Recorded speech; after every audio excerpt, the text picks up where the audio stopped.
Halo, selamat pagi anak-anak. Hari ini kita akan bertemu kembali pada pembelajaran tema 1, subtema 3, yaitu materinya lingkungan dan manfaatnya. Hari ini kita akan belajar dari BB1 dan BB2.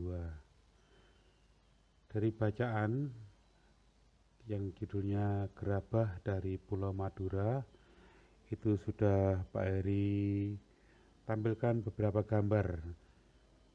Yang paling tepi adalah gerabah yang sudah jadi. Yang tengah dan paling pinggir itu proses pembakaran gerabah. Ya, proses pembakarannya ada bermacam-macam. Ada yang semuanya pakai tradisional. Karena gerabah adalah dari seni tradisional. Ya. Lalu gerabah atau tembikar itu apa? Yaitu barang pecah belah dari tanah bakar yang dibuat secara tradisional. Manfaatnya, peralatan rumah tangga.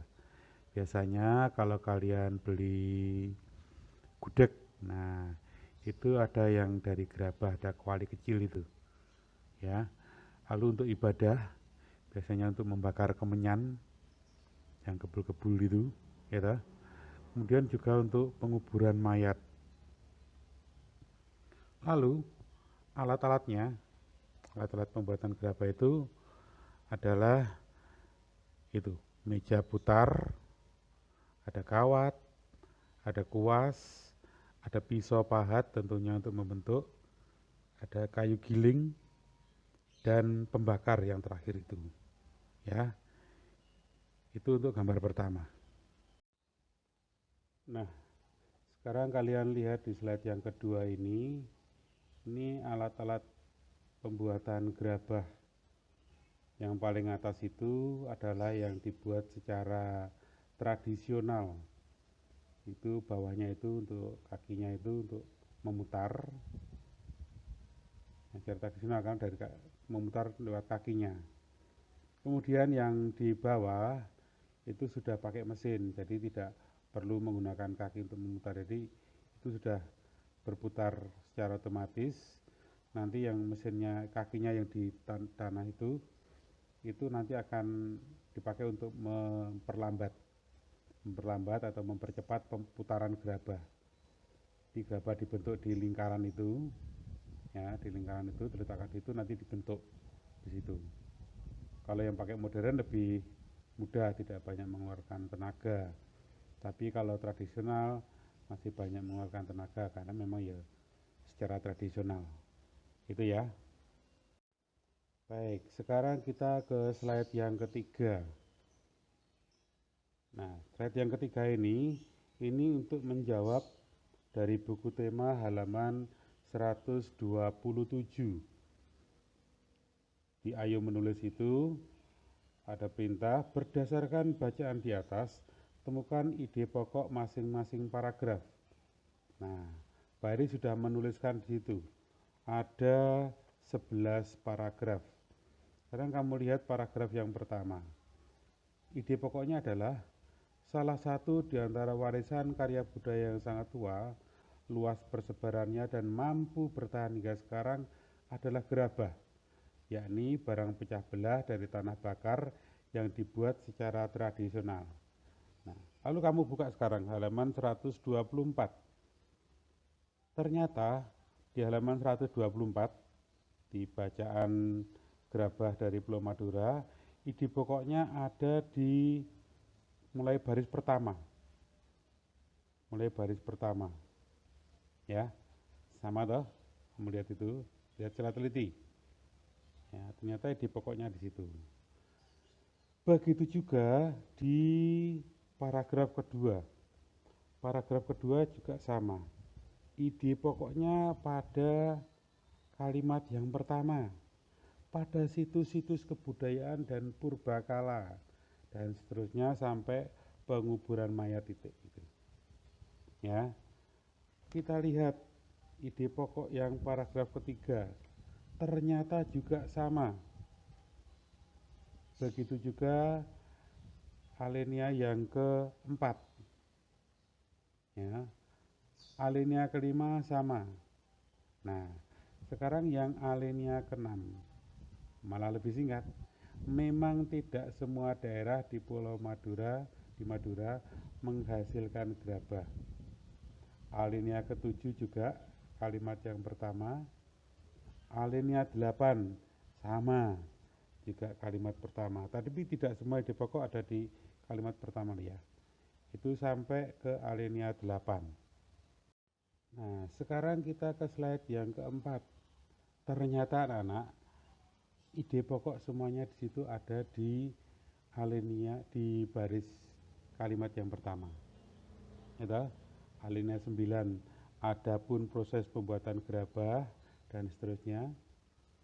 Alinea 10. Keberadaan pengrajin gerabah di Madura ini telah banyak memberikan manfaat dan seterusnya sampai titik ya. Kemudian alinea ke-11 sama.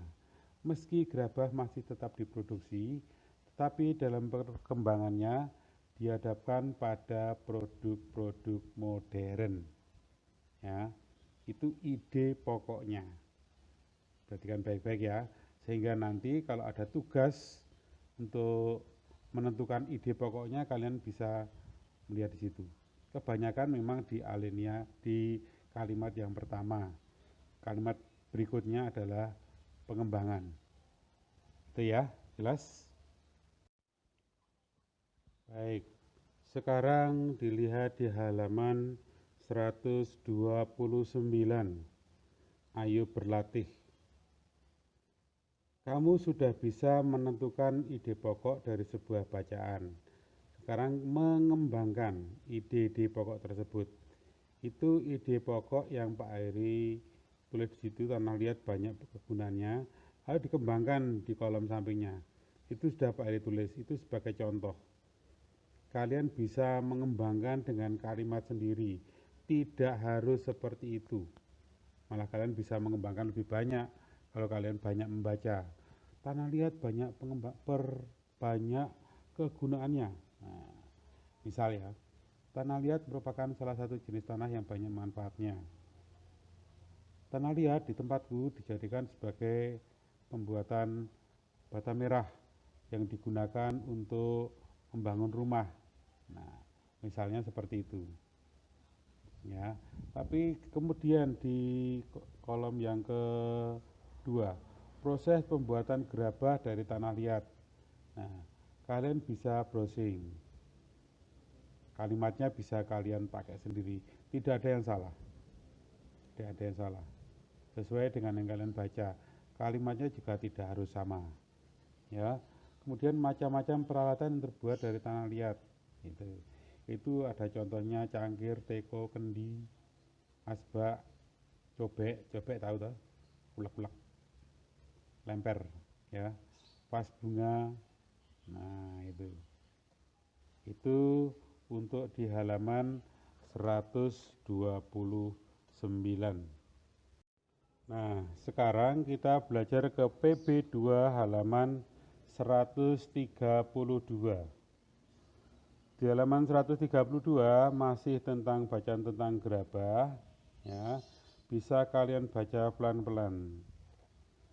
Namun, ketika kalian melihat ke halaman 134, apa yang kalian lihat pertama kali? Ada bapak-bapak yang sudah tua, kemudian sudah bungkuk. Ya, kenapa kok bisa seperti itu? Nah, itu terjadi mungkin karena dia bekerja terlalu keras. Sehingga apa? Sehingga bekerja terlalu keras, kemudian kurang istirahat, lupa bahwa ketika kurang istirahat itu nanti bentuk tulangnya bisa berubah. Bisa seperti itu. Nah, mari kita belajar untuk macam-macam kelainan pada organ gerak pasif, yaitu tulang. Ya, kalian lihat yang paling bawah, gambar paling bawah. Yang pertama adalah fraktura atau patah tulang. Nah, fraktura sendiri itu dibagi menjadi dua. yaitu fraktura tertutup dan fraktura terbuka. Pada intinya, fraktura tertutup itu patah tulang yang tidak kelihatan. Jadi tulangnya sudah patah tapi tidak kelihatan dari luar, tapi sudah sakit luar biasa. Sakitnya luar biasa. Ya, itu nanti hanya bisa diperiksa oleh dokter dengan ronsen itu. Ronsen kan akan kelihatan, oh tulangnya yang patah yang sini gitu. Kan kelihatan jelas. Lalu yang kedua adalah fraktura terbuka. Ini patah tulang yang tulangnya kelihatan. Wah, ngeri ya. Ini lebih ngeri karena apa? Tulangnya kelihatan menonjol, keluar dari kulitnya, keluar dari kulit. Sehingga apa? Selain keluar dari kulit itu tulang, juga adanya pendarahan yang banyak. Nah, itu terjadi fraktura itu seperti itu. Bisa karena kecelakaan atau jatuh dan macam-macam. Orang terjadi patah tulang itu, ya. Sekarang kalian lihat halaman 135. Halaman 135 yang atas, yaitu osteoporosis. Osteoporosis. Ya, di situ osteoporosis itu apa? Itu tubuh sudah tidak mampu lagi menyerap dan menggunakan kalsium secara normal. Kalsium itu vitamin untuk tulang. Ya. Nah, ini menyebabkan tulang menjadi keropos dan mudah patah. Kamu lihat gambarnya itu yang paling tepi. Yang paling tepi lubangnya masih kecil-kecil toh. Nah, semakin ke kanan, jadi ke kanan kalian, yang paling kiri itu kan lubangnya masih kecil sekali. Semakin ke kanan, kalian lihat lubangnya itu semakin besar-besar. Itu yang namanya osteoporosis. Nah, di alinea ketiga itu Pak Ade tulis, bisa dialami oleh siapa saja, termasuk anak-anak dan orang dewasa. Namun, kondisi ini lebih sering terjadi pada wanita yang telah memasuki masa tua, sudah tua. Sehingga apa? Ketika mengalami osteoporosis, ya, kurangan kalsium itu, akhirnya mudah mengalami patah tulang. Dia hanya kalau benturan ringan tok patah. Nyeri punggung, postur badan membungkuk seperti bapak-bapak yang gambar 2 halaman 134 itu. Lalu tinggi badan berkurang, ini enggak kalau tinggi badan berkurang itu tidak terlalu kelihatan. Karena memang posisinya dia akan semakin membungkuk. Ya, tidak terlalu kelihatan.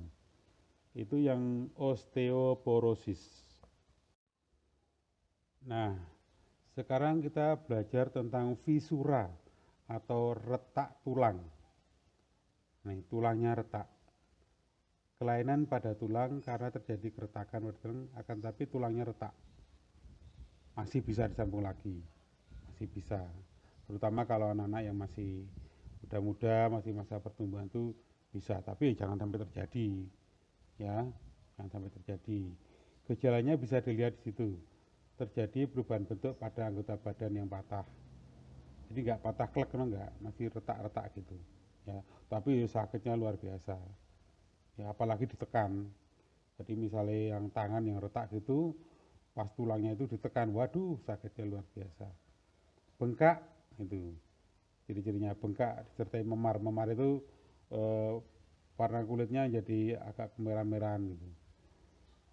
Lalu alat geraknya tidak dapat berfungsi sebagaimana mestinya. Misalnya yang retak tangannya tidak bisa aktif seperti biasa. Karena apa? Dibuat gerak juga sakit. Terdengar suara berderak pada daerah yang patah, jangan dicoba. Kalau ada anak yang sudah sakit seperti itu, ya harus ditangani oleh orang-orang yang ahli. Kalau tidak ahli, jangan coba-coba. Tidak boleh, karena apa? Bisa semakin parah. Nah, yang berikutnya, darah bisa merembes dari tulang yang patah. Ya, itu. Itu untuk fisura atau retak tulang. Nah, sekarang kita belajar tentang lordosis, kelainan tulang berikutnya, yaitu lordosis. Perhatikan, ini keluar sampai ujian nanti, ujian kelas 6. Kalau kamu udah hafal, tidak paham betul, tidak bisa mengerjakan nanti. Lordosis, kamu lihat halaman 135 itu, kelainan tulang karena sikap duduk yang salah, malah ngedet melengkung ke depan kan, gitu. Hal ini mengakibatkan posisi kepala tertarik ke belakang, ngedet karena apa? Penyebabnya utama itu karena posisi duduknya yang sering salah, ngedet. Nah, jika ketika ditegur oleh bapak ibu guru, ayo duduknya yang baik, duduknya tegak, nanti akan Pak Edi perlihatkan cara duduk yang baik, ya. Penyebab lordosis itu Pak Edi tulis obesitas, ini kegemukan. Jangan kegemukan kalian masih kecil-kecil tidak boleh, ya. Kalau besar pun juga nggak boleh sebenarnya, ya. Pak Edi lemu, wah. Nah itu ngedet. Karena apa? Kok Pak capek gitu ngedet. Lalu osteoporosis seperti sebelumnya tadi, ya. Kehamilan ini untuk ibu-ibu. Lalu postur tubuh yang buruk. Nah, postur tubuh yang buruk saat duduk maupun ketika mengangkat benda berat. Ini juga mengakibatkan resiko seorang terkena lordosis. Ingat ya, orang-orang yang terkena penyakit kelainan tulang ini, kalau kalian laki-laki atau perempuan tidak bisa untuk menjadi anggota tentara atau Polri atau pilot, dia tidak boleh, pramugari tidak boleh. Mereka itu postur badannya luar biasa, kekar, juga sempurna, tidak ada kelainan sama sekali. Karena apa? Berhubungan dengan kesehatan juga, ya. Seorang tentara, tentu seorang polisi, kalau badannya seperti itu, mereka tidak dapat menjalankan tugasnya dengan baik. Kenapa? Akibatnya dia mudah capek, tidak bisa menjalankan tugasnya untuk mengawal negara ini. Itu, ya, itu yang lordosis. Nah, kemudian sekarang kita belajar skoliosis, itulah. Tulang punggungnya membentuk huruf seperti itu, huruf S atau C itu, gitu. Apa ya enak dilihat seperti itu, gitu. Baunya miring, pinggang kiri dan kanan tidak sejajar, satu pinggul lebih tinggi dari pinggul yang lain, adanya tonjolan tulang belikat pada satu sisi tubuh, ya. Satu kaki memiliki panjang yang beda, posisi kepala tidak berada tepat di tengah pundak. Nah, itu kelainan tulang yang namanya skoliosis. Perhatikan di situ ya. Nah, lalu kita belajar berikutnya yaitu kifosis. Kelainan tulang yang terakhir adalah kifosis. Nah, itu karena cara duduk yang salah membungkuk seperti itu. Nah, nanti ketika tua akan seperti bapak-bapak yang halaman 134 itu. Kamu mau jalannya bungkuk seperti itu? Enggak toh? Nah, sehingga ketika masih muda harus tegak, posisinya tegak, baik berjalan, orang edet ya, tegak sempurna biasa, bukan dipaksakan.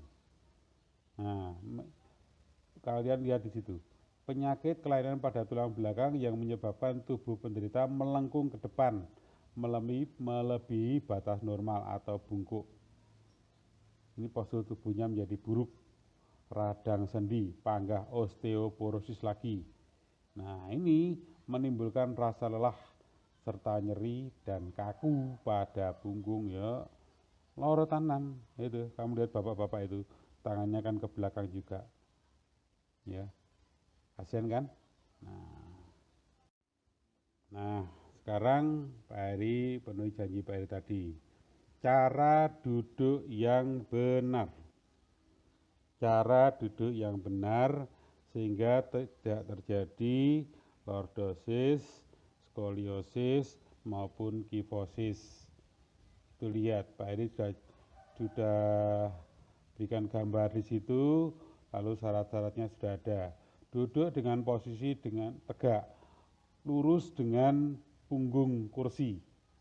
Nah, pusatkan beban tubuh pada satu titik. Ketahui posisi duduk terbaik dan duduk di ujung belakang, jadi mundur mepet karo punggung kursi. Nah, perhatikan posisi lutut. Ya, pakai ganjalan itu yang lebih baik.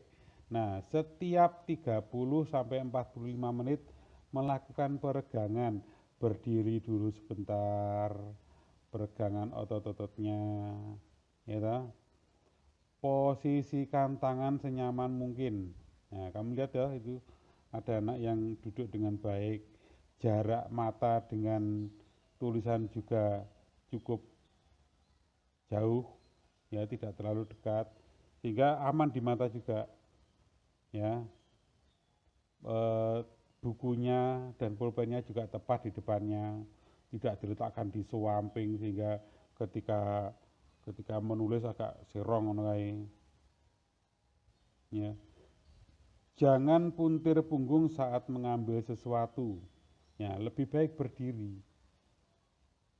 berdiri, lalu mengambil ke bawah, lalu berdiri lagi gitu.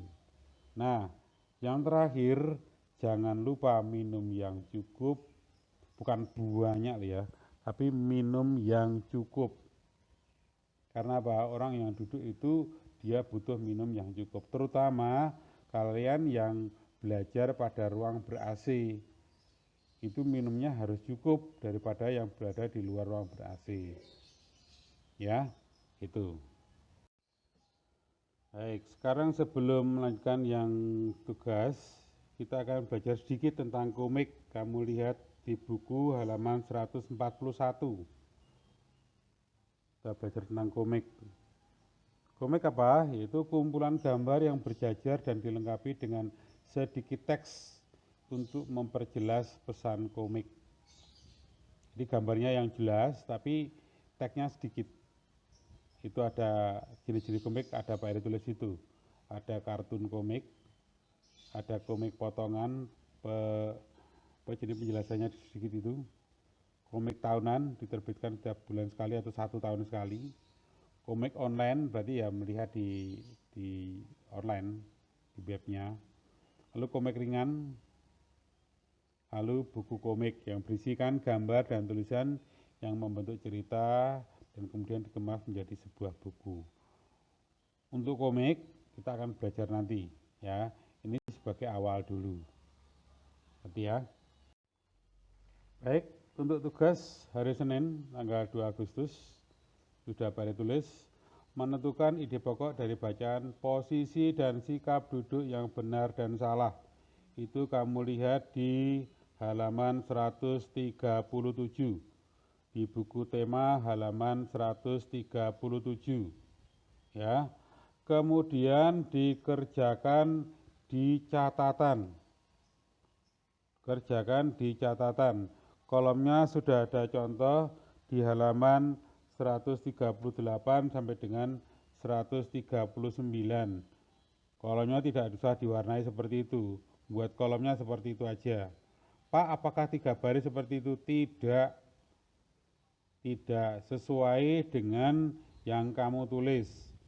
Tadi juga Pak Heri sudah memberi contoh penentuan ide pokok. Sekarang kamu yang menentukan sendiri. Ya, kemudian kerjakan dengan tulisan yang rapi dan jelas agar mudah dibaca.